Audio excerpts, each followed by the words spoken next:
South America की country Guyana क्षेत्रफल के हिसाब से देखा जाए तो वैसे तो बहुत ही छोटी सी कंट्री है।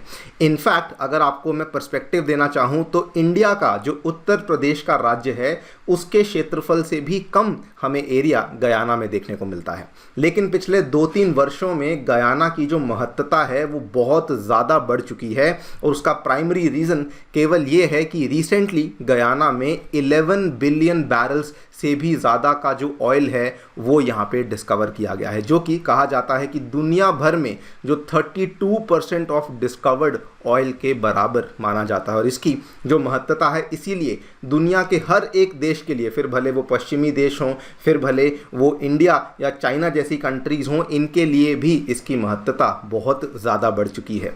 नाउ रिसेंटली क्या हुआ, बिकॉज गयाना जो है वो रिसेंटली बहुत ज़्यादा लाइमलाइट में आने लगा, तो बीबीसी के एक रिपोर्टर थे, बीबीसी के एक जर्नलिस्ट थे जो कि गयाना के प्रेसिडेंट के साथ एक इंटरव्यू कर रहे थे।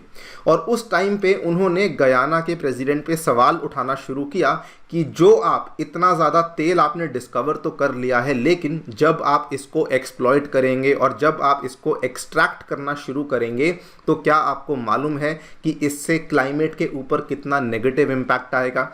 जैसे ही ये सवाल बीबीसी के रिपोर्टर के द्वारा किया गया, गयाना के प्रेसिडेंट ने उनको एकदम से चुप करवा दिया। अलग अलग बातें यहाँ पे कही गई हैं, पूरा इंटरव्यू जो यहाँ पे हुआ है वो आपके सामने मैं शेयर करूँगा, लेकिन अगर मैं ब्रीफली बताना चाहूँ तो उन्होंने कई सारे सवाल उनसे पूछे हैं। उन्होंने बोला what gives you the right to lecture us. ये गयाना के जो प्रेसिडेंट हैं इरफान अली, उन्होंने सवाल किया बीबीसी के रिपोर्टर से। उन्होंने कहा कि ये वेस्ट की हिपोक्रेसी है जिसके चलते वो हमसे यहाँ पे सवाल पूछ रहे हैं। इनफैक्ट यहाँ पर आप देख सकेंगे उन्होंने इस इंटरव्यू में ये भी यहाँ पे स्टेटमेंट दिया है कि are you in the pockets of those who have damaged the environment, क्योंकि वेस्टर्न कंट्रीज ने ही एनवायरनमेंट को डैमेज किया और आज जब हमारी बारी आई है तो वो हमसे ये वाले सवाल पूछ रहे हैं। Are you and your system in the pockets of those who destroy the environment through their industrial revolution, और आज आप हमें आकर के लेक्चर कर रहे हैं। Are you paid by them. ये सारी की सारी बातें इनके द्वारा यहाँ पर कही गई हैं। और ये बाय द वे एक वीडियो भी वायरल हुआ है जो कि आप चाहें तो जाकर के देख सकते हैं, जिसमें कि बहुत सारे मुश्किल क्वेश्चंस हैं जो कि गयाना के प्रेसिडेंट के द्वारा बीबीसी के उस जर्नलिस्ट को पूछे गए हैं। इस इंटरव्यू के बारे में तो हम लोग बात करेंगे ही करेंगे, लेकिन साथ में इंडिया को लेकर एक बहुत ही खास खबर सामने आई है फ्रॉम गयाना, और वो ये है कि गयाना ने अब ये घोषणा करी है कि हम लोग चाहते हैं कि इंडिया की जो कंपनीज हैं वो गयाना में आकर के डायरेक्टली ऑयल एंड गैस की एक्सप्लोरेशन करें। और बेसिकली गयाना जो है वो इंडिया की कंपनीज़ को ऑयल और गैस ब्लॉक्स देना चाहता है। बात करेंगे दोस्तों इस पूरी डेवलपमेंट के बारे में। आइए शुरू करते हैं मेरे साथ। मेरा नाम है अनिरुद्ध। यदि आप लोग हमें फॉलो करना चाहते हैं, हमारे लेक्चर्स के अपडेट्स को प्राप्त करना चाहते हैं, तो यहाँ पर दिए गए टेलीग्राम चैनल्स के माध्यम से ऐसा कर सकते हैं। कल के दिन को याद रखिए दोस्तों, 14 अप्रैल सुबह 9 बजे अनअकैडमी आपके लिए स्कॉलरशिप टेस्ट लेकर आ रहा है। एनरोल नहीं किया है तो अभी एनरोल कीजिए। इसमें अगर आप टॉप करते हैं तो आपको स्कॉलरशिप्स और कई सारे इनाम अनअकैडमी की तरफ से जीतने का मौका मिल सकता है। इसके अलावा अनअकैडमी के जो कोर्सेज हैं वो अब ऑफलाइन सेंटर्स में शुरू कर दिए गए हैं। नई दिल्ली, करोल बाग, मुखर्जी नगर और साथ में उत्तर प्रदेश के प्रयागराज में हम 2025 एंड 2026 के लिए कोर्सेज को शुरू कर चुके हैं।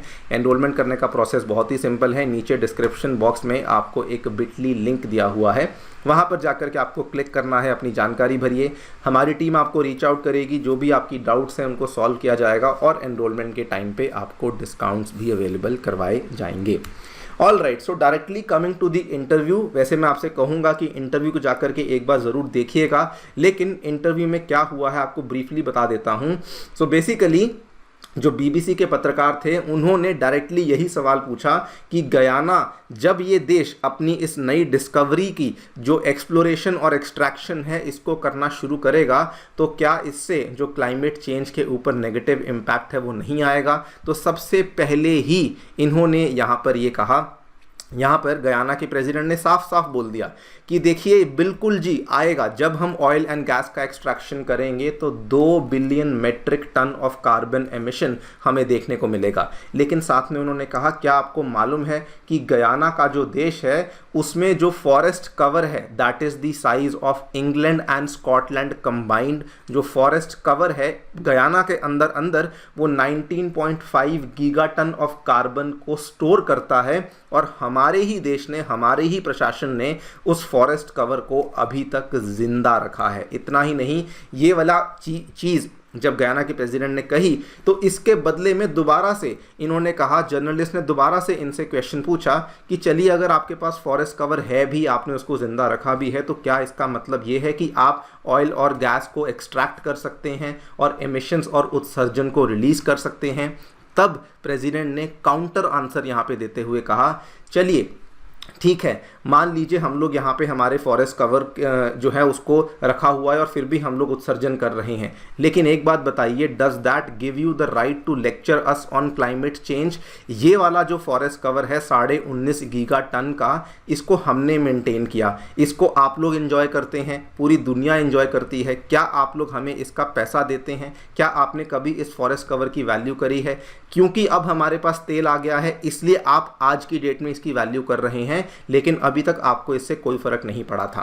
सेकेंडली, इन्होंने अपने इस आर्ग्यूमेंट को जस्टिफाई करते हुए ये भी कहा कि बताना चाहूँगा कि गयाना में लोवेस्ट रेट ऑफ डिफॉरेस्टेशन देखने को मिलता है, और इवन दो अगर हम लोग यहाँ से कच्चा तेल एक्सट्रैक्ट कर भी रहे हैं, क्योंकि हमारे पास इतनी भारी मात्रा में फॉरेस्ट कवर अवेलेबल है, उसके बावजूद भी गयाना अभी भी एक नेट ज़ीरो वाला कंट्री माना जाएगा। मतलब हमारे एमिशंस जो हैं और साथ में कार्बन सीक्वेस्ट्रेशन जो होती रहेगी वो मोटा मोटा बराबर होती रहेगी। यहाँ पर उन्होंने कहा that Guyana will not take lectures on climate change, और हम लोग हमारे offshore oil and gas reserves को एक्सप्लॉइट करेंगे ही करेंगे। देखिए उनका स्टेटमेंट क्या है, guess what, we have the lowest deforestation rate in the world, and guess what, even with our greatest exploration of the oil and gas we will still be a net zero country, we will still be net zero with all our exploration। आप यहाँ पे देखिए इन्होंने साथ में counter करते हुए ये भी कहा कि पिछले 50 सालों में दुनिया भर में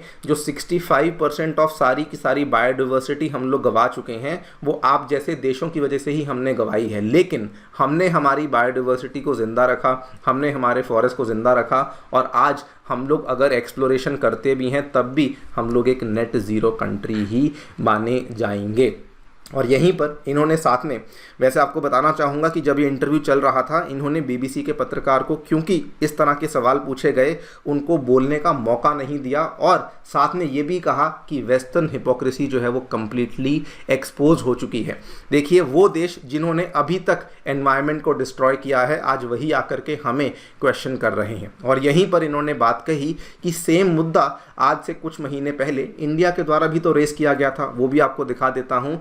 जस्ट दिसंबर महीने की बात है, 2023 दिसंबर महीने की बात है, हमारे प्रधानमंत्री नरेंद्र मोदी जी के द्वारा ये वाली चीज़ को रेस किया गया था कि जो रिच कंट्रीज़ हैं they should completely reduce their carbon footprint well before 2020, और साथ में ये भी कहा कि इन्हीं कंट्रीज़ को एक फाइनेंशियल कोई आउटकम लेकर आना चाहिए कि किस तरीके से ये डेवलपिंग और जो पुअर कंट्रीज़ हैं उनको क्लाइमेट चेंज से लड़ने के लिए हेल्प कर सकते हैं। ये आप यहाँ पे देख सकते हैं, दिसंबर 2023 की खबर है, rich Nations should completely reduce their carbon footprint well before 2050, और यही बात यहाँ पे गयाना के प्रेसिडेंट इरफान अली के द्वारा भी कही गई कि मैं भारत के इस डिमांड का समर्थन करता हूं कि पहले वेस्ट को खुद को अपने उत्सर्जन कम करने होंगे, उसके बाद आकर के वो हम जैसी कंट्री से सवाल पूछ सकता है, उसके बाद आकर के वो हम जैसी कंट्रीज को लेक्चर दे सकता है।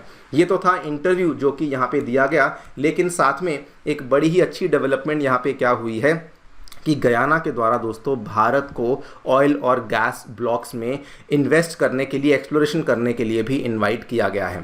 नाउ ये अपने आप में काफ़ी बड़ी बात बन जाती है फॉर वेरियस रीजंस। देखिए इंडिया और गयाना के जो संबंध हैं वो काफ़ी पुराने हैं, हिस्टोरिकली भी और कल्चरली भी हमारे रिलेशंस काफ़ी लंबे टाइम से बने हुए हैं।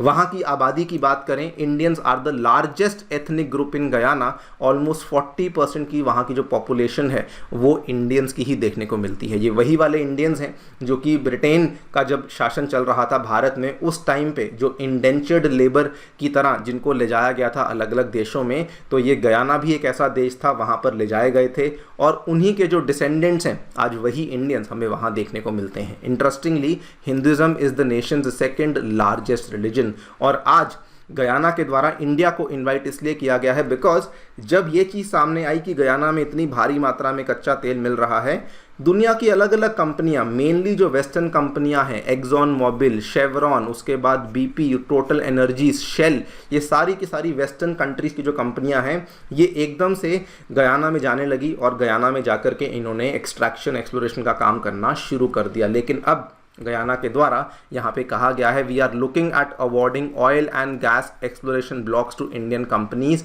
As part of a broader hydrocarbon corporation which it is negotiating with India. और मैं समझता हूँ कि ये जो डील है ये होनी बड़ी आसान है बिकॉज आज से जस्ट 2 महीने पहले की बात है, इंडिया गयाना ने एक MOU को साइन किया है with respect to oil and gas. इस 5 साल के MOU में इंडिया गयाना ने यही चीज़ को बेसिकली आपस में तय किया है कि जितना हो सकेगा हम लोग एक दूसरे की कोऑपरेशन करेंगे। इंडिया ने कहा है जितना हो सकेगा हम लोग आपकी हेल्प करेंगे और गयाना ने भी कहा है कि जितना हो सकेगा हम लोग इंडियन कंपनीज को गयाना में वेलकम करेंगे। सो येस, ये वाला जो डील है अब इंडिया को ऑफर कर दिया गया है। देखते हैं इसको लेकर क्या होता है। That's all for now. Thank you so much for listening. Stay tuned and stay safe.